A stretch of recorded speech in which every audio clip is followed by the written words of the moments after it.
പുതിയ വീഡിയോയിലേക്ക് എല്ലാ കൂട്ടുകാർക്കും സ്വാഗതം. ഇനി നിങ്ങളുമായി പങ്കുവെക്കുന്ന ഡെയിലി അപ്ഡേറ്റ്സിലെ ആദ്യത്തെ അപ്ഡേറ്റ് ഇന്ന് കഴിഞ്ഞ AEWൻ്റെ സ്പെഷ്യൽ എഡിഷനായ ഡൈനാമിക് വീക്ക്ലി എപ്പിസോഡിൻ്റെ മെയിൻ ഇവൻറ്റിൽ നടന്ന വേൾഡ് ഹെവി വെയ്റ്റ് ചാമ്പ്യൻഷിപ്പ് മത്സരത്തെ സംബന്ധിച്ചാണ്. നിലവിലെ ചാമ്പ്യനായ MJFനെ പരാജയപ്പെടുത്തിക്കൊണ്ട് ഡെർബി ആലിൻ എന്ന് പറയുന്ന റസ്ലർ പുതിയ വേൾഡ് ചാമ്പ്യൻ ആകുന്നതാണ് നമുക്ക് കാണാൻ സാധിച്ചത്. അൺഎക്സ്പെക്റ്റഡ് ആയിട്ടുള്ള ഒരു റിസൾട്ട് ആയിരുന്നു. ഡെർബി ആലിൻ റസ്ലിംഗ് ആരംഭിച്ച സിറ്റിയിൽ വെച്ച് ഡെർബി ആലിൻ ഒരു ചാമ്പ്യൻഷിപ്പ് അവസരം കിട്ടുമ്പോൾ ഡെർബി ആലിൻ വിജയിക്കുമെന്ന് ആരും പ്രതീക്ഷിച്ചിട്ടുണ്ടായിരുന്നില്ല. പക്ഷേ ഒരു സ്ക്വാഷ് മാച്ച് ആണോ എന്ന് ചോദിച്ചാൽ ആണെന്ന് പറയാൻ സാധിക്കും. പക്ഷേ അങ്ങനെ ഒറ്റയടിക്ക് സ്ക്വാഷ് മാച്ച് പോലെ ചെയ്തിട്ടുണ്ടോ എന്ന് ചോദിച്ചാൽ ചെയ്തിട്ടില്ല എന്നും പറയേണ്ടി വരും. അത്തരത്തിലുള്ള ഒരു മത്സരമാണ് നമുക്ക് കാണാൻ സാധിച്ചത്. 4 വ്യത്യസ്ത കോർണറുകളിൽ 4 തവണ കോഫിൻ ഡ്രോപ്പ് എന്ന് പറയുന്ന ഡെർബി ആലിൻ്റെ ഫിനിഷർ അടിച്ച് പിന്നീട് ഹെഡ് ലോക്കിലൂടെ പിൻ ചെയ്തിട്ടാണ് MJFനെ ഡെർബി ആലിൻ പിൻ ചെയ്ത് പരാജയപ്പെടുത്തുന്നത്. അൺഎക്സ്പെക്റ്റഡ് ആയിട്ടുള്ള ഷോക്കിംഗ് ആയിട്ടുള്ള ഒരു റിസൾട്ട് തന്നെയായിരുന്നു.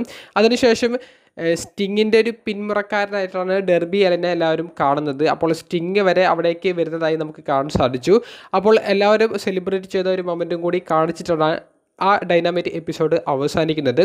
ഡെർബി ആലിൻ അദ്ദേഹത്തിന് ചെയ്യാൻ പറ്റുന്നതിൻ്റെ പരമാവധി അത്രയും റിസ്ക് എടുത്ത് റസ്ലിൽ ചെയ്യുന്ന ഒരു റസ്ലറാണ്. അദ്ദേഹത്തിൻ്റെ കരിയർ ഉടനീളം നോക്കിയാൽ അദ്ദേഹം റിസ്ക് എടുക്കാൻ യാതൊരുവിധ മടിയും കാണിക്കാറില്ല. അതുകൊണ്ട് തന്നെ അദ്ദേഹം ഓരോ വേൾഡ് ചാമ്പ്യൻഷിപ്പ് മത്സരങ്ങളിലേക്ക് എത്തുമ്പോഴും അദ്ദേഹത്തെ ചാമ്പ്യനായി കാണാൻ കുറേയധികം ആരാധകർ അങ്ങനെ വലിയൊരു പ്രതീക്ഷ വെക്കുന്നുണ്ടായിരുന്നു.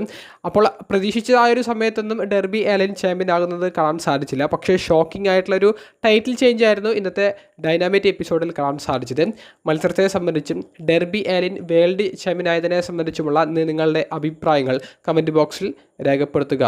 രണ്ടാമത്തെ അപ്ഡേറ്റ് റസ്ലിംഗ് ലോകത്തെ ഞെട്ടിച്ചുകൊണ്ട് 2 വീഡിയോ ഫുട്ടേജുകൾ WWE നിലവിൽ പുറത്തേക്ക് വിട്ടിട്ടുണ്ട്. അതിൽ ഒന്നാമത്തേത് രാവിലെ പുറത്തേക്ക് വന്ന ഒരു വീഡിയോ ആണ്. പാറ്റ് മക്ഫി ഷോയുടെ ഭാഗമായിട്ടുള്ള സെറ്റിലേക്ക് നിലവിലെ അൺഡിസ്പ്യൂട്ടഡ് WWE ചാമ്പ്യനായ കോഡി റോഡ്സ് കയറി ചെല്ലുകയും അവിടെ പാറ്റും റാൻഡി ഓർട്ടണും ചേർന്നിട്ട് ഉള്ളൊരു ഫോട്ടോ അടിച്ചു തകർക്കുന്നതും ഈ കോഡി റോഡ്സിൻ്റെ കൈവശത്തുനിന്നുണ്ടായിരുന്ന ചാമ്പ്യൻഷിപ്പ് പാറ്റ് കൊണ്ടുപോയിട്ട് ഈ ഒരു പ്രോഗ്രാമിൽ വെച്ചിട്ടുണ്ടായിരുന്നു. ആ ചാമ്പ്യൻഷിപ്പ് കോഡി റോഡ്സ് വീണ്ടെടുക്കുന്നതുമായിട്ടുള്ള ഒരു വീഡിയോ ആണ് ആദ്യം WWE പുറത്തേക്ക് വിട്ടത്. പാറ്റ് മക്ഫി തന്നെയാണ് അത് ഇങ്ങനൊരു സംഭവം ഉണ്ടായി എന്ന് പറഞ്ഞ് ഇതിൻ്റെ ഒരു CCTV ഫുട്ടേജ് എന്നുള്ള നിലയിൽ ആ ഒരു വീഡിയോ പുറത്തേക്ക് വിട്ടത്.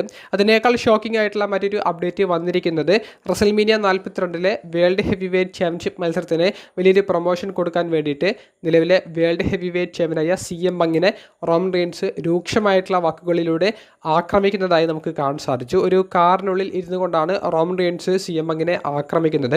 CM പങ്ക് ഒരു ഇൻ്റർവ്യൂവിൽ പറയുന്നുണ്ട് റോമൻ റെയിൻസും CM പങ്കും ഈക്വൽ ആണ്. റോമനെ റസൽമേനിയ 42 താൻ പരാജയപ്പെടുത്തും, ചരിത്രം അങ്ങനെയാണ് പറയുന്നത് എന്നുള്ളത്. അപ്പോൾ അതിനുള്ളൊരു മറുപടിയാണ് CM പങ്കിനെതിരെ റോമൻ റെയിൻസ് കൊടുക്കുന്നത്. നമ്മൾ ഈക്വൽ അല്ല എന്നും നീ ഒരു ഫൈറ്റിംഗ് ചാമ്പ്യൻ അല്ല, ഒരു ഫൈറ്റർ പോലും അല്ല എന്നുള്ളതും റോമൻ റെയിൻസ് പറയുന്നുണ്ട്. ഒരു ലെജൻഡായിട്ടുള്ള എൻ്റെ കുടുംബത്തിലെ അംഗം പോലും നിന്നെ റെസ്പെക്റ്റ് ചെയ്യുന്നില്ല.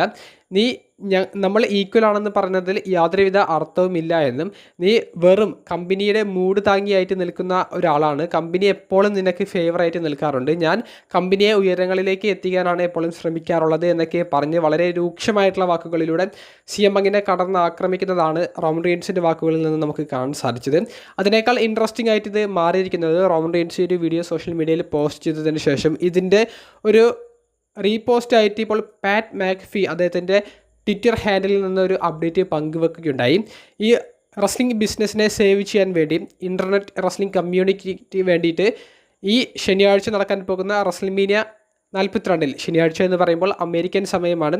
ഈ ശനിയാഴ്ച നടക്കാൻ പോകുന്ന റസൽമീനിയയിൽ കോഡി റോഡ്സിനെ പരാജയപ്പെടുത്തിക്കൊണ്ട് റാൻഡി ഓർട്ടൺ പുതിയ ചാമ്പ്യനാകുമെന്നും അതിനുശേഷം ഞായറാഴ്ച നടക്കാൻ പോകുന്ന റസൽമീനിയ 42 രണ്ടാമത്തെ ദിവസത്തിലെ മെയിൻ ഇവൻറ്റിൽ Roman Reigns world heavyweight champion ആയിക്കൊണ്ട് അത് ഞങ്ങളിലേക്ക് എത്തിക്കുമെന്നാണ്. അപ്പോൾ Roman Reigns, Randy Orton, Pat McAfee ഇവരുടെ ഒരു ടീമിൻ്റെ ഒരു രൂപീകരണത്തിൻ്റെ സാധ്യതയാണ് പാറ്റ് മക്ഫി അവിടെ തുറന്നിട്ടുള്ളത്. അപ്പോൾ റസ്ലിംഗ് ബിസിനസ്സിനെ രക്ഷിക്കാൻ റോമൻ റെയിൻസും റാൻഡി ഓർട്ടണുമൊക്കെ ചാമ്പ്യന്മാർ ആയാൽ മാത്രമേ സാധിക്കൂ എന്നുള്ളൊരു അഭിപ്രായമാണ് പാറ്റ് മക്ഫി ഇപ്പോൾ ലേറ്റസ്റ്റ് ആയിട്ട് പങ്കുവച്ചിരിക്കുന്നത്.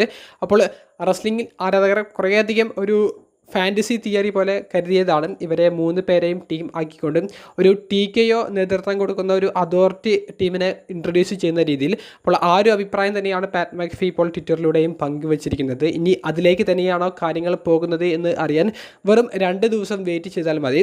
ഏപ്രിൽ 19-ാം തീയതി റസൽമേനിയ 42-ന്റെ ആദ്യ ദിവസം ഞായറാഴ്ച നമുക്ക് കാണാൻ സാധിക്കും. ഏപ്രിൽ 20-ാം തീയതി തിങ്കളാഴ്ച റസൽമേനിയ 42-ന്റെ രണ്ടാമത്തെ ദിവസം നമുക്ക് ലൈവ് കാണാൻ സാധിക്കും.